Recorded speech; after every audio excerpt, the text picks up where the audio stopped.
UPI के fraud से लेके आपके बैंक अकाउंट के खाली हो जाने तक जितने भी छोटे बड़े फ्रॉड मार्केट में हो रहे हैं वो सारे के सारे जुड़े हैं डायरेक्ट या इनडायरेक्ट तौर पे आपके सिम कार्ड के थ्रू। जी हाँ दोस्तों, आपको पता है कि हर जगह पे आपको आजकल अपना नंबर देना पड़ता है और वहीं से आपका एक बार नंबर लीक हो जाने के बाद आपके साथ कभी भी और किसी भी वक्त फ्रॉड हो सकता है। ये चीज़ गवर्नमेंट ने भी एक्नॉलेज की है और गवर्नमेंट के एक डिपार्टमेंट DOT, जिसको हम बोलते हैं डिपार्टमेंट ऑफ टेलीकॉम, उनकी तरफ से कुछ नए रूल और रेगुलेशन लेकर आए गए हैं सिम कार्ड के थ्रू, जिसके जरिए लोगों को फ्रॉडस्टर्स से बचाया जा सके। जी हाँ दोस्तों, सबको पता है कि आपका पैसा बहुत मेहनत का है और आपको भी अगर अपना पैसा बचा के सेफ रखना है तो ये वीडियो शायद आप लोग के लिए बहुत ज़्यादा इंपॉर्टेंट है। DOT द्वारा लाए गए नए रूल रेगुलेशन को अगर कोई फॉलो नहीं करता है तो उस पर हैवी पेनल्टी 10 लाख रुपए तक की लगाई जा सकती है। तो चलिए जानते हैं आज की वीडियो में इन सारे रूल्स और रेगुलेशन के बारे में। तो आज की इस वीडियो में यही सारी जानकारियां लेकर आ गया है आपका अपना टेक कॉलोनी। फिर जो सबसे पहला रूल निकल के आया है वो है सिम कार्ड कंपनीज को लेकर। जी हाँ फ्रेंड, सिम कार्ड जो कंपनीज है उनके छोटे छोटे डीलर्स होते हैं जो लोकल मार्केट्स में बैठते हैं। चाहे आपने देखा होगा जो अम्ब्रेला वगैरह लगा के रोड के साइड में बैठे रहते हैं या फिर उनकी शॉप होती है या फिर कुछ भी ऐसे डीलर्स होते हैं, इन सारे के सारे डीलर्स का प्रॉपर पुलिस वेरिफिकेशन कराना अब इम्पॉर्टेंट हो गया है। जी हाँ दोस्तों, पुलिस वेरिफिकेशन, रजिस्ट्रेशन और KYC, ये तीनों के तीनों स्टेप्स कंपनीज को अपने डीलर को वेरीफाई करने के लिए उठाने पड़ेंगे। क्या आप डीलर बन जाते थे, बट अब ऐसा नहीं है। प्रॉपर पुलिस वेरिफिकेशन होगा, प्रॉपर कंपनी में डीलर का रजिस्ट्रेशन होगा और साथ ही साथ उसकी KYC की जाएगी ताकि एक बहुत ही जेन्युइन पर्सन को भी डीलर बनाया जा सके। क्योंकि जब एक जेन्युइन पर्सन डीलर बनता है तो डेफिनेटली वो किसी भी फ्रॉडस्टर को कुछ पैसे की लालच में सिम नहीं बेचेगा। जी हाँ दोस्तों, आपको ही पता है कि जो फ्रॉडस्टर होते हैं वो इन डीलरों से साठगांठ करते हैं और वहाँ से वो बल्क में सिम उठा लेते हैं और इसी कारण से या मार्केट में बहुत सारे UPI या फिर बैंक खाते के खाली होने वाले जो भी घटनाएं घटित होती है, जो भी फ्रॉड होते हैं, वो सारी फ्रॉड आपको देखने को मिलते हैं। तो इन सभी चीज़ों से बचने के लिए कंपनीज को अब अपने डीलर का प्रॉपर वेरिफिकेशन कराना पड़ेगा।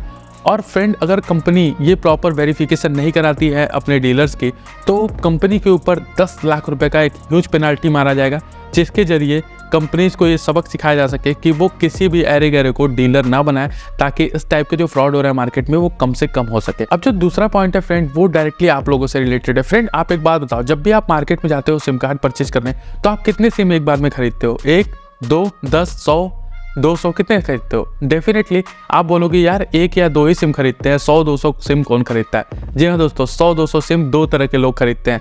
एक बिजनेसमैन जिनको अपने सारे के सारे एम्प्लॉयज़ को सिम प्रोवाइड कराना है अपने बिजनेस पर्पज़ के लिए, और दूसरे होते हैं फ्रॉडस्टर। जी हाँ दोस्तों, जो फ्रॉड करते हैं, जो फ़ोन करते हैं आपको और आपको उल्टी सीधी धमकियाँ देते हैं या फिर आपसे कुछ भी मैसेज वगैरह कराते हैं, OTP मांगते हैं, मतलब ओवरऑल जो भी फ्रॉड काम करते हैं वो बल्क में सिम खरीदते हैं। तो फ्रेंड, अब बल्क में सिम कोई ना खरीद पाए इसके लिए गवर्नमेंट की तरफ से स्पेशली गाइडलाइंस आ चुकी हैं। फ्रेंड, यहाँ पर जो गाइडलाइन आई है उसमें ऐसा बताया गया है कि एक आधार कार्ड पे आप मैक्सिमम 9 सिम ही खरीद सकते हो। जी हाँ दोस्तों, ये सबसे बड़ी चीज़ है कि 9 सिम ही खरीद सकते हो। बट इसमें एक और अच्छी चीज़ डिपार्टमेंट में ये किया गया है कि आप 9 सिम को भी एक साथ परचेज नहीं कर पाओगे। जी हाँ फ्रेंड, अगर आप जाते हो मार्केट में सिम खरीदने तो आप एक टाइम पे सिर्फ और सिर्फ अपने आधार कार्ड से एक ही सिम खरीद सकते हो। उसके कुछ दिन बाद आप एक नए सिम को परचेज कर पाओगे। बट सेम डे और सेम आवर में आप 9 के 9 सिम, आप चाहो कि यार आधार कार्ड पे हम 9 सिम ले सकते हैं तो एक ही साथ हम 9 सिम ले लेते हैं अलग अलग कंपनीज के या सेम कंपनीज की, तो ये पॉसिबल अब नहीं रह गया है। ये डेफिनेटली फ्रॉडस्टर्स को बहुत ज़्यादा दबाएगा, क्योंकि जब आपको सिम अरेंज करने में प्रॉब्लम होगी और आपके पुराने सिम ऑलरेडी ब्लॉक हो चुके होंगे तो डेफिनेटली जो फ्रॉड की घटनाएं हैं मार्केट में वो लगातार गिरने लगेंगी। अगर आप एक बिजनेसमैन हैं और आपको एक से ज़्यादा सिम की आवश्यकता पड़ती रहती है तो उस केस में आपको अपनी कंपनी की वेरिफिकेशन कराकर आप उस पर एक से ज़्यादा सिम भी एक टाइम पे ले सकते हो, अगर आप एक बिजनेसमैन हैं और आप ये प्रूव कर पाते हैं कि आप उस सिम को खरीद रहे हो अपने बिजनेस पर्पज़ के लिए। और फ्रेंड, जो तीसरा पॉइंट है वो डायरेक्टली आप लोगों से रिलेटेड है और इसमें क्या है कि ओल्ड सिम को लेना थोड़ा सा और ज़्यादा कॉम्प्लिकेट कर दिया गया है ताकि कोई भी ऐरा गैरा आपके सिम को कॉपी ना कर पाए। फ्रेंड, अभी तक क्या होता था कि अगर आपको अपना सिम ले रहा है तो डेफिनेटली अब जो नए रूल आए हैं उसमें भी आपको कोई प्रॉब्लम नहीं होगी। बट कोई फ्रॉडस्टर अगर आपके सिम कार्ड का कॉपी लेना चाहता है या क्लोन लेना चाहता है तो उसको डेफिनेटली प्रॉब्लम आएगा।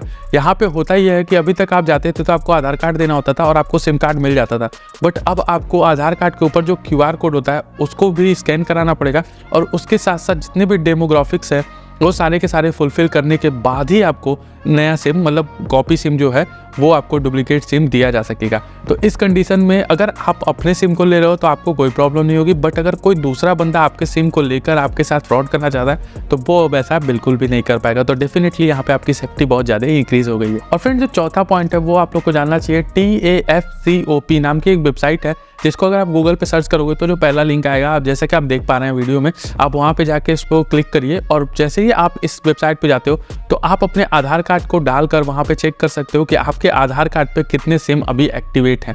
जी हाँ दोस्तों, जैसे हम लोग क्या करते हैं ना कि अक्सर अपने लिए भी तो सिम अपने आधार कार्ड पे लेते हैं, अपने फैमिली मेम्बर्स के लिए भी लेते हैं, तो हो सकता है कि आपको यहाँ पे एक से अधिक सिम कार्ड दिखा रहे हो। तो आप देखिए कि क्या ये सारे के सारे सिम कार्ड जो दिखा रहे हैं क्या ये आपके यूज़ में है, आपके फैमिली के यूज़ में है। अगर है तो ठीक है, अदरवाइज कोई भी ऐसा सिम है जो आपके यूज़ में नहीं है या नोन नंबर आपको नहीं समझ में आ रहा है कि ये नंबर तो मैंने कभी लिया ही नहीं था, तो उस केस में आप उस सिम कार्ड को वहीं पे जाकर ब्लॉक कर सकते हो।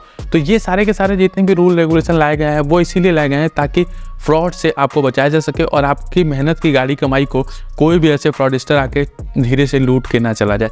तो फ्रेंड आई थिंक कि इंडिया गवर्नमेंट ने बहुत ही अच्छा स्टेप उठाया है फ्रॉडस्टर से बचने के लिए। तो आप लोग भी इसको फॉलो कीजिए और वीडियो अगर अच्छी लगे लाइक शेयर सब्सक्राइब कीजिए ताकि और लोगों को भी पता चले कि किस टाइप के रूल रेगुलेशन आया और इससे किस तरीके से आपको बेनिफिट होने वाला है। तो बस आज की वीडियो में था। वीडियो अगर अच्छी लगी हो तो लाइक शेयर सब्सक्राइब कीजिए। मिलते हैं अगली वीडियो में, तब तक के लिए गुड बाय।